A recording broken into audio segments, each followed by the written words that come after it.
ಆನವಟ್ಟಿಯ bus stand ಕಡೆಯಿಂದ ಸಾಯಿಬಾಬಾ ಗುಡಿಗೆ ಬರ್ತಕ್ಕಂಥ ಹಾದಿ ಇದು. ಹಾಗೂ ಈ ಕಡೆ ಶಿವಮೊಗ್ಗ ಹೋಗುವಂಥ ದಾರಿಯಾಗಿದೆ. ಆನವಟ್ಟಿ ಸಾಯಿ ಮಂದಿರಕ್ಕೆ ಹೋಗುವಂಥ ಮಾರ್ಗವನ್ನು ತೋರಿಸ್ತಾ ಇದ್ದೇವೆ. ಇದು ಶಿವಮೊಗ್ಗದ ಕಡೆಯಿಂದ ಆನವಟ್ಟಿಗೆ ಬರ್ತಕ್ಕಂಥ ಮಾರ್ಗ. ಶಿವಮೊಗ್ಗ, ಶಿಕಾರಿಪುರ, ಶಿರಾಳಕೊಪ್ಪ ಹಾಗೂ ಹೀಗೆ ಬಂದು ಹೀಗೆ ಸಾಯಿಬಾಬಾನ ದೇವಸ್ಥಾನಕ್ಕೆ ಹೋಗುವಂಥ ದಾರಿ.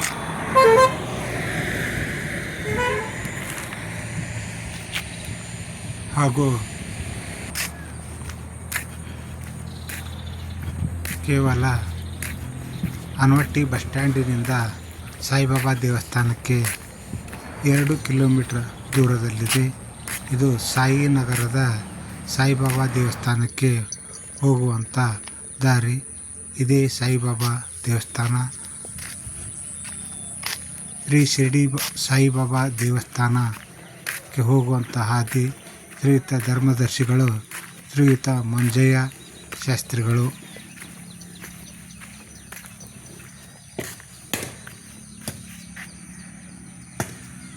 ಹೊಸದಾಗಿ ಸಾಯಿ ಮಂದಿರ ನಿರ್ಮಾಣವಾಗಿರೋದ್ರಿಂದ ಇಲ್ಲಿ ಯಾವುದೇ ರೀತಿಯ ಇನ್ನೂ ಬೋರ್ಡ್ ಕೂಡ ಬರೆಸಿರುವುದಿಲ್ಲ. ಇನ್ನು ಮುಂದಿನ ದಿನಮಾನಗಳಲ್ಲಿ ಇವೆಲ್ಲವೂ ಕೂಡ ನಡೆಯುತ್ತದೆ.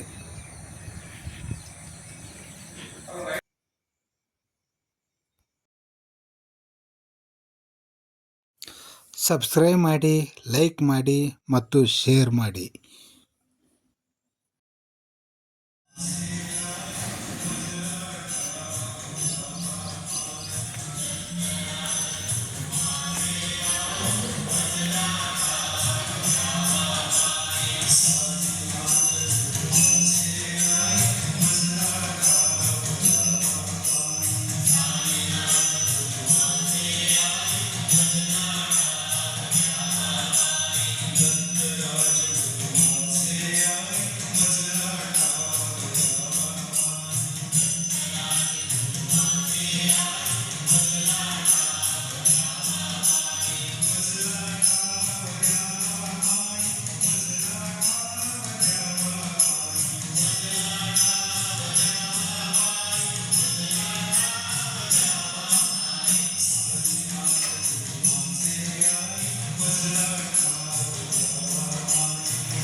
ನಾನು ಮಂದಿರವನ್ನು ಕಟ್ಟಿ ಪ್ರಪಂಚಕ್ಕೆ ಒಂದು ಹಣದಿಂದ ಕೊಡುಗೆಯನ್ನು ಕೊಡಬೇಕಂತ ದೃಢ ಸಂಕಲ್ಪ ಮಾಡಿಕೊಂಡಾಗ ಒಂದು ಸಂಕಲ್ಪ ಇದೆ. ನಮ್ಮ ಸಂಕಲ್ಪ ದೃಢವಾಗಿದ್ದರೆ ಆ ಪ್ರಕೃತಿನೂ ಸಹಿತ ನನ್ನ ಒಂದು ಕೈ ಜೋಡಿಸುತ್ತೆ ಎಂಬುದಕ್ಕೆ ಇದೊಂದು ಸ್ಪಷ್ಟ ಉದಾಹರಣೆ ಮಂದಿರ ಆಗಿರೋದಕ್ಕೆ.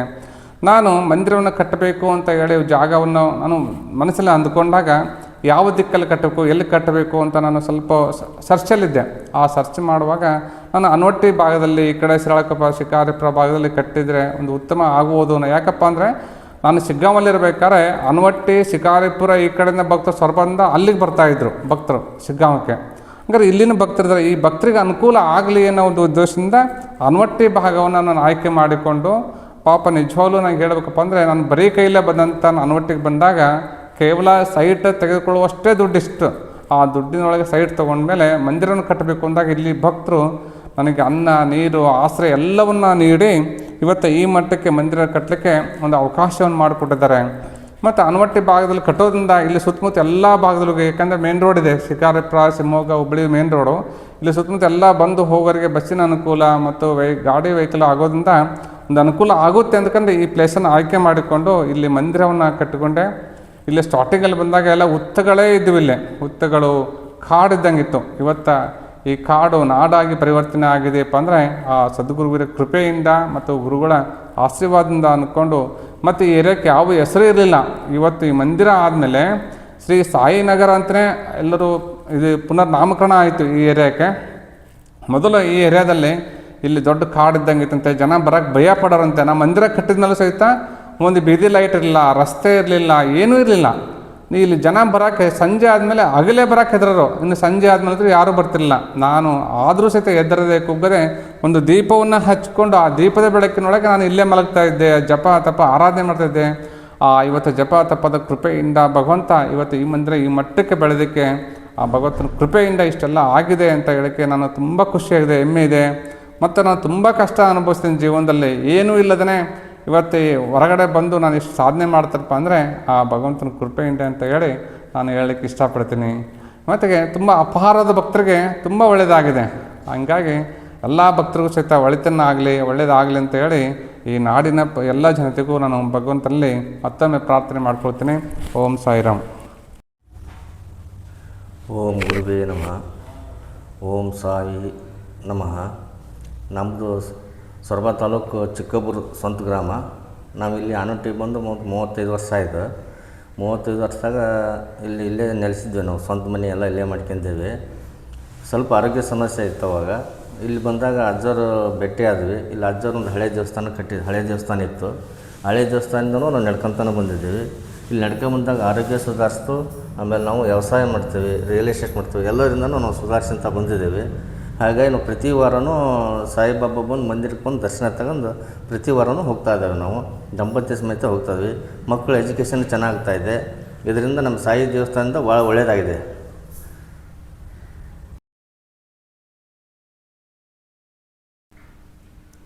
ಓಂ ಸಾಯಿರಾಮ್. ಸರ್ವ ಸಾಯಿಬಾಬಾ ಭಕ್ತರಿಗೂ ನಾನು ನಮಸ್ಕಾರಗಳು. ಇವತ್ತು ಇಲ್ಲಿ ಸಾಯಿಬಾಬಾ ದೇವಸ್ಥಾನ, ನಮ್ಮ ಹೆಸರು ಮಂಜುನಾಥ್ ಅಂಥೇಳಿ. ನಾವು ಇಲ್ಲೇ ನೇರ್ಲಿಗಿಯವರು.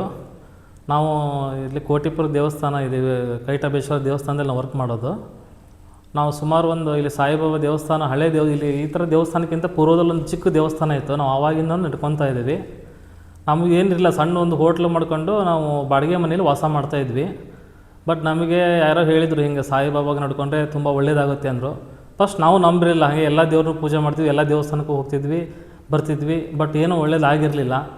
ಬಟ್ ಇಲ್ಲಿಗೆ ನಡ್ಕೊಂಡು ಹಾಕೋತಾಗಿಂದ ನಾವು ಗುರುವಾರ ಪ್ರತಿ ಗುರುವಾರ ತಪ್ಪದೆ ಬರ್ತಾಯಿದ್ವಿ. ಪ್ರತಿ ಗುರುವಾರಕ್ಕೊಮ್ಮೆ ನಾವು ನೈಟ್ ಉಪವಾಸ ಮಾಡಿ ನಾವು ಒಂದೇ ಹೊತ್ತು ಊಟ ಮಾಡಿ ಬಾಬಾನ ಸೇವೆ ಮಾಡ್ತಾ ಬಂದ್ವಿ. ನಮಗೆ ಗೊತ್ತಾಗಲಿ, ನಾವು ಬಂದು ಒಂದರಿಂದ 2 ವರ್ಷದಲ್ಲಿ ನಾನು ಒಂದು ಸೈಟ್ ತೊಗೊಂಡು ಮತ್ತೆ ಒಂದು 20-25 ಲಕ್ಷ ರೂಪಾಯಿ ಮನೆ ಕಟ್ಟೋ ಲೆವೆಲಿಗೆ ನಾವು ಬೆಳೆದ್ವಿ. ನನಗೆ ನಿಜವಾಗ್ಲೂ ಭಾಳ ಖುಷಿ ಆಯಿತು. ಆಮೇಲೆ ನನಗೆ ಫಸ್ಟ್ ನಮ್ಮ ಮನೆಯವರು ಪ್ರೆಗ್ನೆಂಟ್ ಇದ್ದರು. ನನಗೆ ಗಂಡು ಮಗನ ಹುಡ್ತು, ಅದು ಗುರುವಾರನೇ ಹುಡ್ತು. ಹಾಗಾಗಿ ನನಗೆ ಒಳ್ಳೆಯದಾಗಿದೆ ಸಾಯಿಬಾಬಾ, ಅವ್ರ ಹೆಸರೇ ನಾವು ಇಟ್ಟು ಸಾಹಿತ್ ಅಂತೇಳಿ ಅವ್ರ ಹೆಸರ ಮೇಲೆ ನಮ್ಮ ಮಗ ಹೆಸರಿಡಬೇಕು ಅಂತ ಸಾಹಿತ್ ಅಂತ ಹೆಸರಿಟ್ವಿ. ತುಂಬ ಒಳ್ಳೆಯದಾಗಿದೆ. ಯಾರ ಭಕ್ತಿಯಿಂದ ಅವರು ನೆನೆಸ್ಕೊಂಡು ಇಲ್ಲಿ ಬಂದು ಬೇಡ್ಕೊಂಡು ಅವರು ಏನೇ ಕಷ್ಟ ಇದ್ದು ಹೇಳ್ಕೊತಾರೋ ತುಂಬ 100ಕ್ಕೆ 100 ನಿಜ ಸತ್ಯ. ಅದು ಅವ್ರಿಗೆ ಒಳ್ಳೇದಾಗುತ್ತೆ. ಯಾಕಂದರೆ ಪ್ರಾಮಾಣಿಕವಾಗಿರೋರಿಗೆ ಇವತ್ತು ಆಗಲಿ ಮುಂದೆ ಒಂದಿನ ಒಳ್ಳೇದಾಗೇ ಆಗುತ್ತೆ. ಅವ್ರ ಮನಸ್ಸಿನ ಮೇಲೆ ಪರಿಣಾಮ ಬೀರಬಹುದು. ಅದೇ ಥರ ಭಕ್ತಿಯಿಂದ ನಡ್ಕೊಂಡ್ರೆ ಅವ್ರ ಕೆಲಸ ಆಗುತ್ತೆ ಅಂತೇಳಿ ನಾವು ಹೇಳಿಕ್ಕೆ ಇಷ್ಟಪಡ್ತಿದ್ವಿ.